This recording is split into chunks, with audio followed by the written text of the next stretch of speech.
Everyone, welcome to commerce net IQ। आज मैं आपके साथ डिस्कस करने वाली हूँ कॉमर्स के रिलेटेड बहुत ही इम्पॉर्टेंट इंस्टीट्यूशन के बारे में कुछ important questions.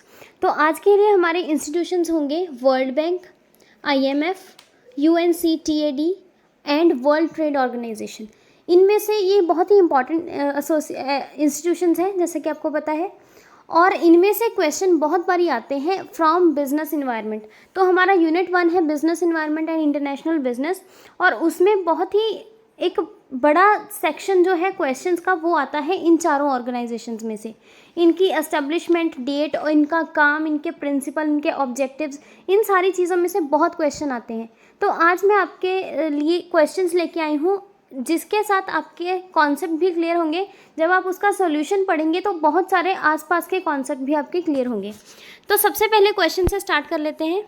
The Bretton Woods conference was held on which of the following. तो ब्रेटन वुड कॉन्फ्रेंस एक हुई थी बहुत ही इंपॉर्टेंट, जिसमें बहुत सारे इंपॉर्टेंट समझौते भी किए गए थे, और वो ब्रेटन वुड की कॉन्फ्रेंस हुई थी UN monetary and finance corporation पे। ठीक है, तो वो आपको पूछा गया है उसकी डेट क्या है। तो उसकी डेट है जुलाई 1944।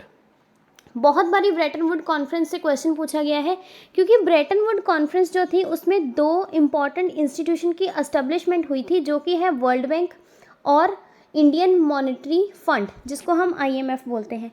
इन दोनों की एस्टेब्लिशमेंट की जो मेन बात हुई थी या मेन डिसाइड हुआ था कि इन दोनों ऑर्गेनाइजेशन को बनाया जाएगा, वो थी Brayton Woods conference.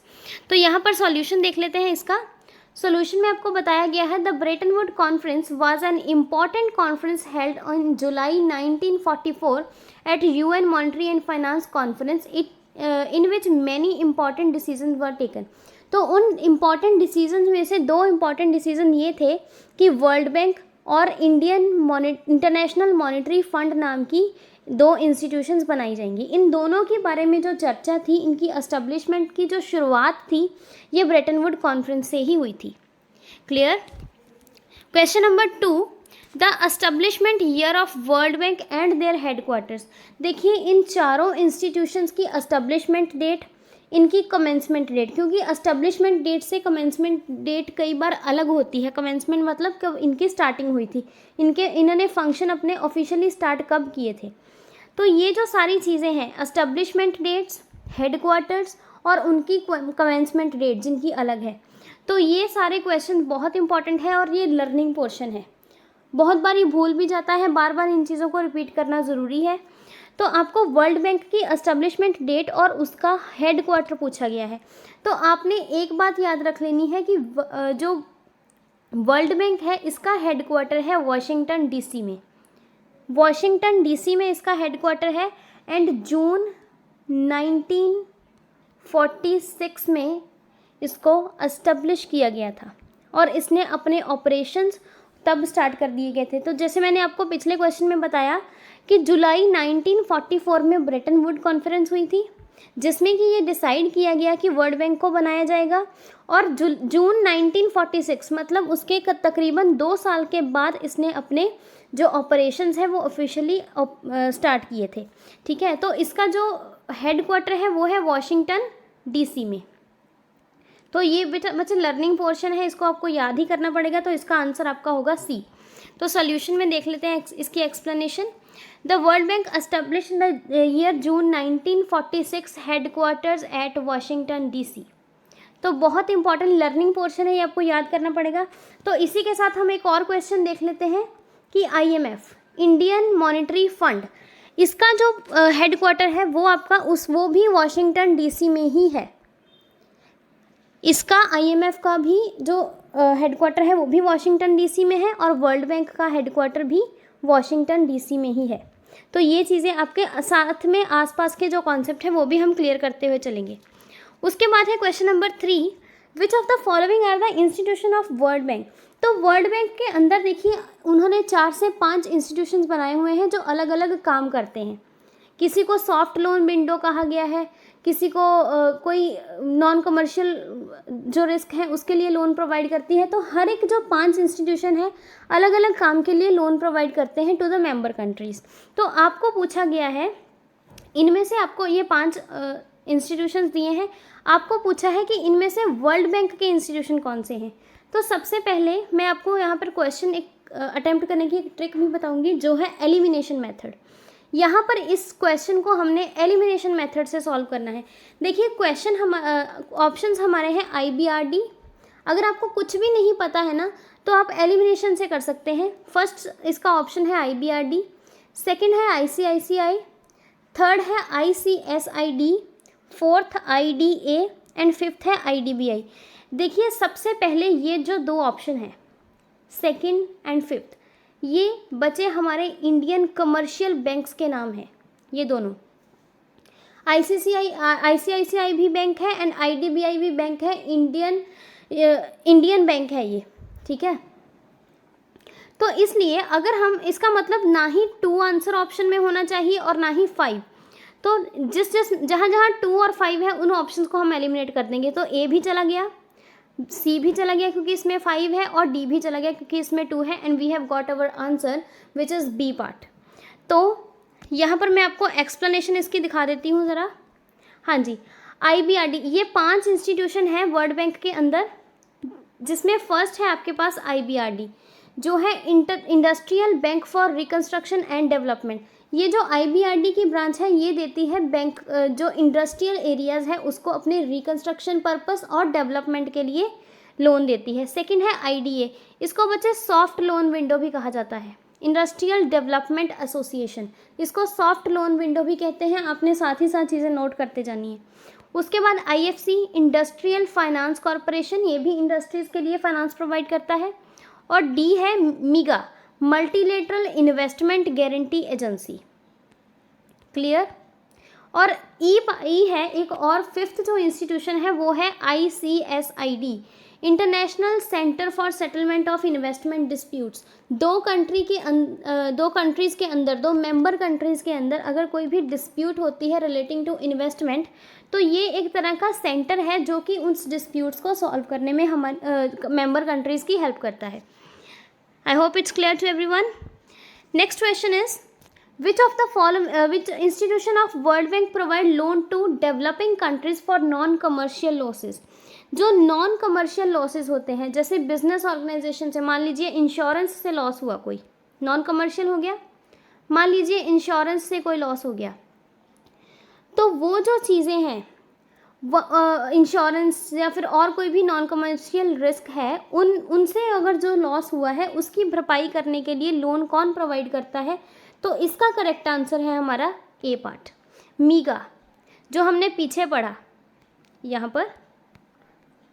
Multilateral investment guarantee agency is an association of the World Bank which provide loan to developing countries due to loss caused by non-commercial risk। तो आपने ये ध्यान में रखना है कि डेवलपिंग कंट्रीज़ को ये लोन प्रोवाइड करता है, किसके लिए? नॉन कमर्शियल रिस्क के लिए। क्लियर।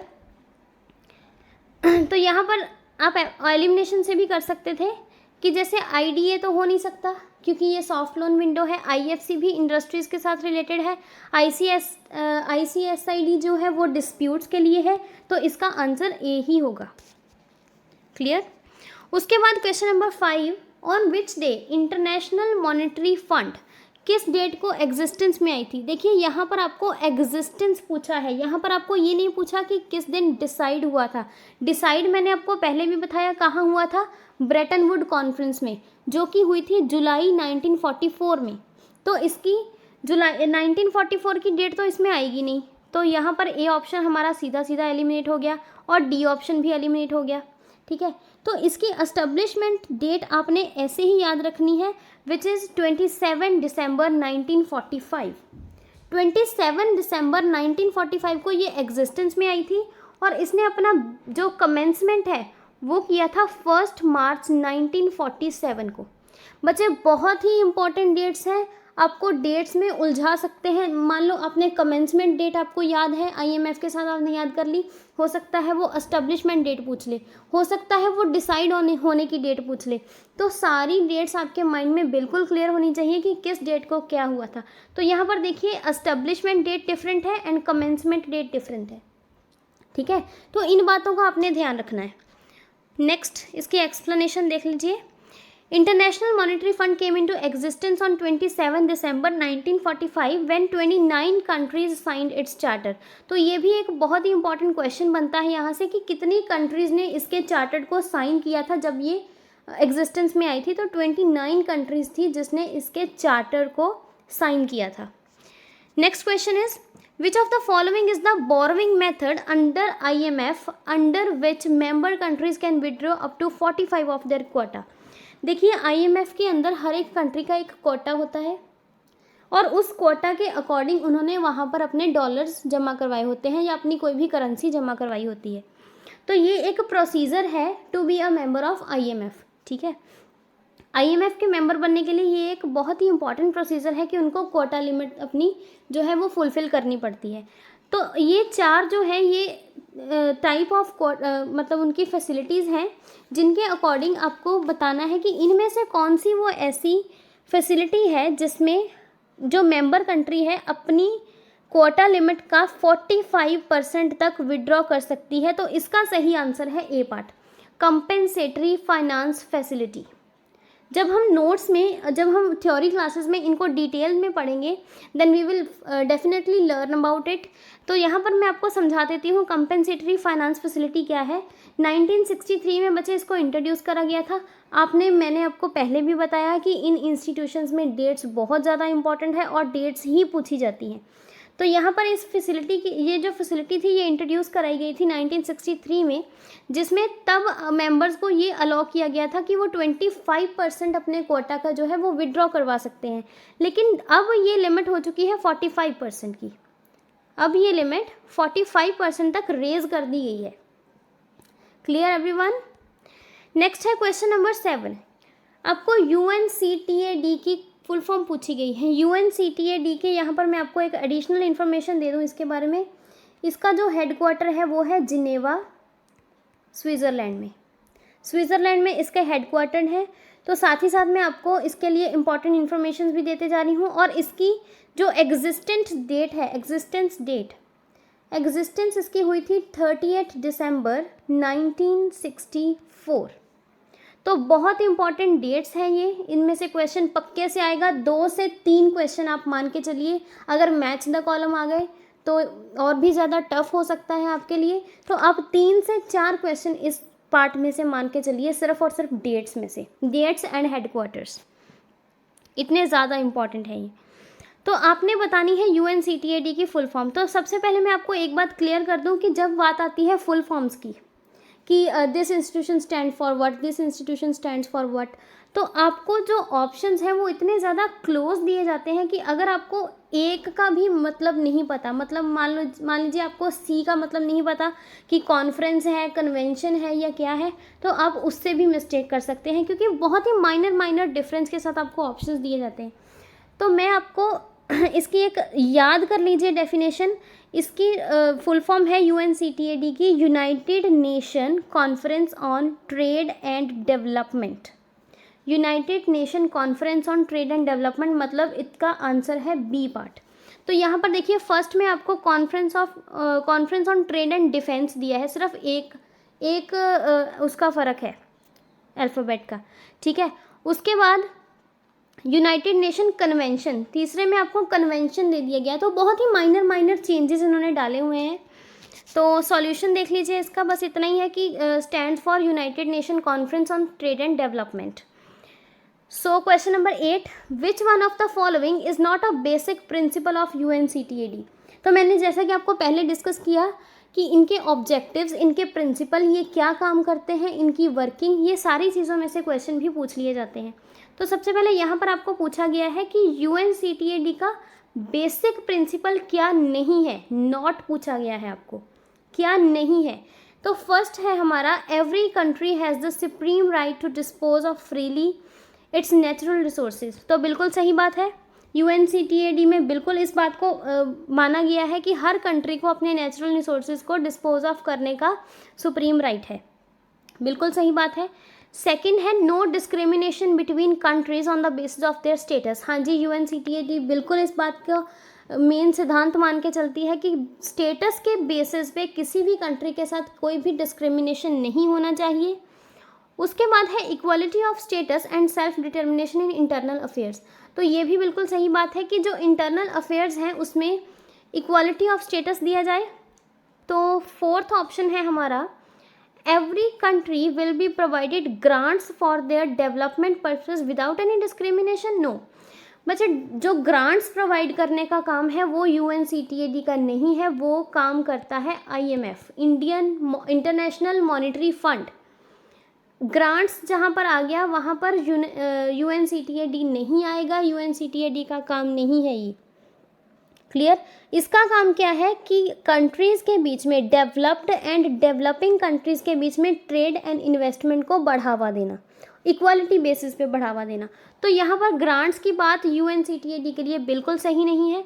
यहाँ पर देख लीजिए इसका solution, all other options except D are the basic principle of the UNCTAD। तो इसके अलावा जो पहले 3 ऑप्शंस हमने पढ़े वो बिल्कुल उसके प्रिंसिपल थे। Providing grant to needy countries for any purpose is not a principle of UNCTAD but it is a basic motive of IMF। IMF का फंक्शन है, मैंने आपको क्लियर कर दिया है, तो इसके बारे में आपको क्लियर हो गया होगा। उसके बाद question number 9, which one of the following is not true about World Trade Organization. तो यहाँ पर आपको नॉट ट्रू पूछा है। तो सबसे पहले ए ऑप्शन है, it was founded by 1945 by 28 countries, first option. Second option है, there are around 164 members countries in WTO from which 2/3 countries are developing। तो आपको सेकंड ऑप्शन कह रहा है कि 164 इसके टोटल मेंबर कंट्रीज हैं, जिसमें से 2/3 कंट्रीज जो है वो डेवलपिंग है, मतलब ज़्यादा कंट्रीज जो है वो डेवलपिंग है। ठीक है। उसके बाद क्वेश्चन नंबर उसके बाद ऑप्शन नंबर सी है कि वर्ल्ड ट्रेड ऑर्गेनाइजेशन को पहले गेट के नाम से जाना जाता था। तो ये बात भी बिल्कुल सही है।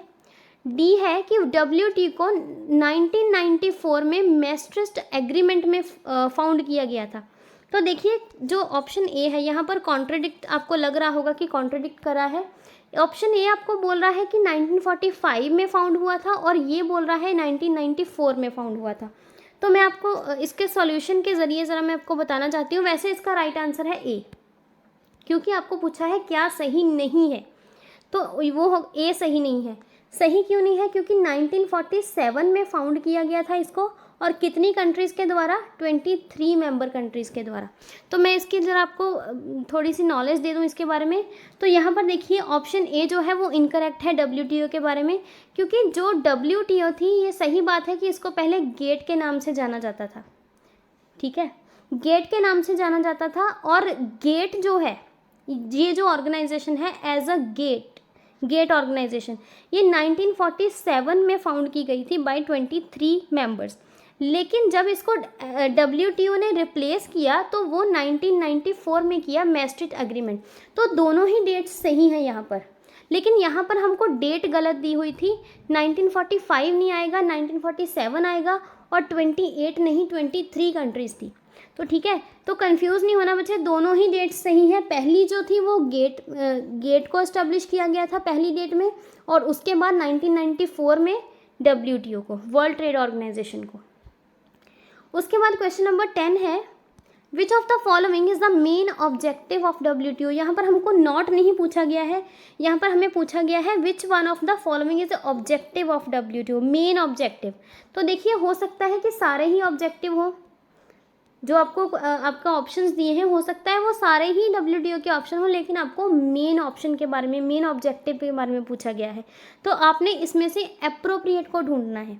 तो सबसे पहला हमारा ऑप्शन है to help the member countries by import and export. Okay, उसके बाद B part, to provide guidelines for trade between capital intensive and labour intensive countries.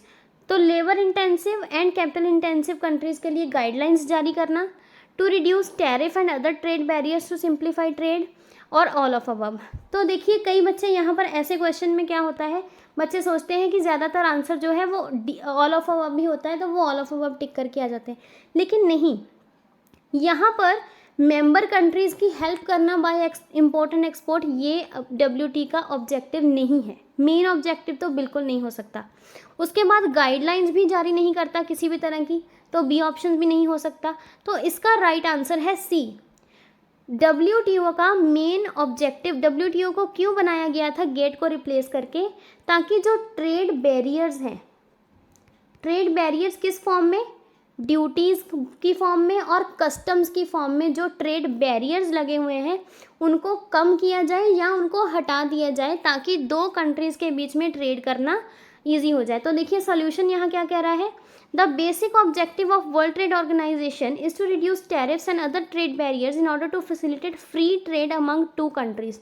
दो कंट्रीज़ आपस में अच्छे से व्यापार कर सकें, ट्रेड कर सकें, इसलिए ट्रेड के जो बैरियर्स हैं उनको कम करने के लिए या उनको रिड्यूस करने के लिए WTO की जो है वो स्थापना हुई थी। तो मैं आपको इसका हेडक्वार्टर भी बता दूं, इसका हेडक्वार्टर भी जिनेवा स्विट्ज़रलैंड में है। ठीक है, तो साथ ही साथ मैं आपको इम्पॉर्टेंट इन्फॉर्मेशन इसके साथ साथ मैं देते जा रही हूँ। सो मैं आपके लिए 10 क्वेश्चंस लेके आई थी। तो this is all about the questions. मैंने ट्राई करा है पूरा कि मैं आपको इन क्वेश्चन के साथ साथ एडिशनल इन्फॉर्मेशन भी दूं, आसपास के जो 4 ऑप्शंस हैं मैं उनके बारे में भी आपको इन्फॉर्मेशन दूं। तो मैं ऐसे ही सेशंस और भी बहुत रखे हुए हैं तैयार करके, तो मैं बिल्कुल लेके आऊँगी आपके लिए, बहुत ही अच्छे कंटेंट के साथ लेके आऊँगी, प्रीवियस ईयर क्वेश्चन भी लेके आऊँगी साथ में। तो आपने बस इतना करना है, इस सेशंस को लाइक शेयर सब्सक्राइब करना है, वीडियोस को ज़्यादा से ज़्यादा शेयर करना है। पेपर 1 एंड पेपर 2 दोनों के लिए वीडियोस आगे आ रही हैं। So please stay tuned and keep liking and sharing this session. Good